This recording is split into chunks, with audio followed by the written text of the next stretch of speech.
მოგესალმებით ახალ ამბებს 14 საათზე მე ლიზა ციკლაური გაგაცნობთ. რამდენიმე წუთის წინ ქაბულში აფეთქება მოხდა.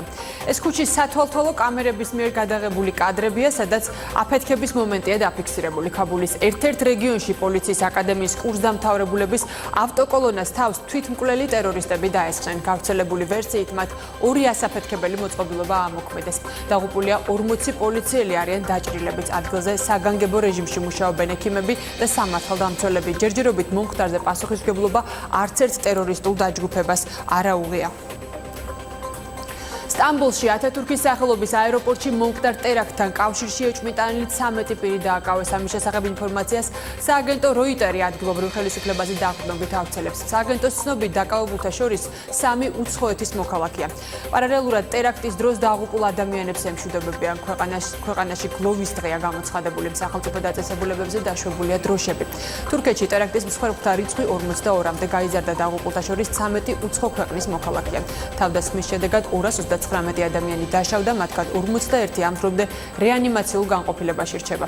თურქიის სამართალდამცველები ტერაქტის ორგანიზებაში ეჭვმიტანილად ეგრეთ წოდებულ ისლამურ სახელმწიფოს მიიჩნევენ, თუმცა ტერორისტული დაჯგუფების მიერ გავრცელებულ განცხადებაში ისლამური სახელმწიფო თავდასხმაზე პასუხისმგებლობას არ იღებს. შეგახსენებთ, თურქულმა მედიამ ერთ-ერთი სავარაუდო თავდამსხმელის ფოტო გაავრცელა. ის აეროპორტის მიმდებარე ტერიტორიაზე სათვალთვალო კამერებმა დააფიქსირეს.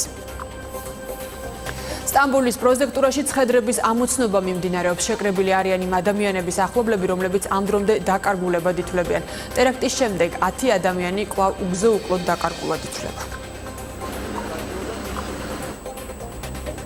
საქართველოს პრეზიდენტი გერმანიის კანცლერს ანგელა მერკელს და ფედერალურ პრეზიდენტს დღეს შეხვდება. მთავარი განსახილველი საკითხები ორი ქვეყნის ურთიერთობა, ვიზა ლიბერალიზაციის პროცესი, ნატოს ვარშავის სამიტი იქნება. ასევე დაგეგმილია შეხვედრები ბუნდესტაგში. პრეზიდენტის ოფიციალური ვიზიტი ბერლინში გუშინ დაიწყო.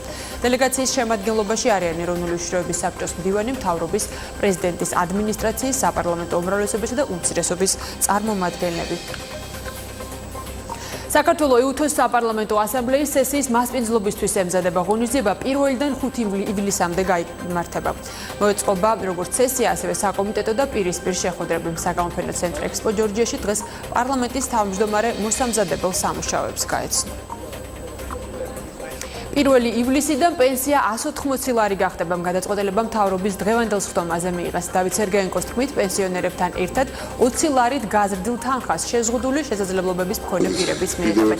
1 სექტემბრიდან კი დამატებით 20%-ს მიიღებენ მაღალმთიან რეგიონებში მცხოვრები პენსიონერები.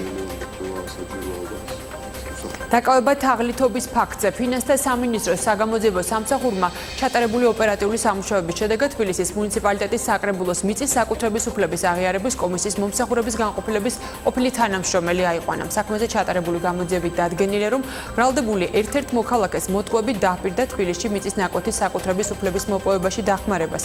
სანაცვლოდ კი მოსთხოვა 4000 დოლარი. საგამოძიებო სამსახურმა ბრალდებული თანხის ნაწილის 2000 დოლარის აღების ფაქტზე დააკავა. სასჯელი 2-დან 4 წლამდე თავისუფლების აღკვეთას ითვალისწინებს.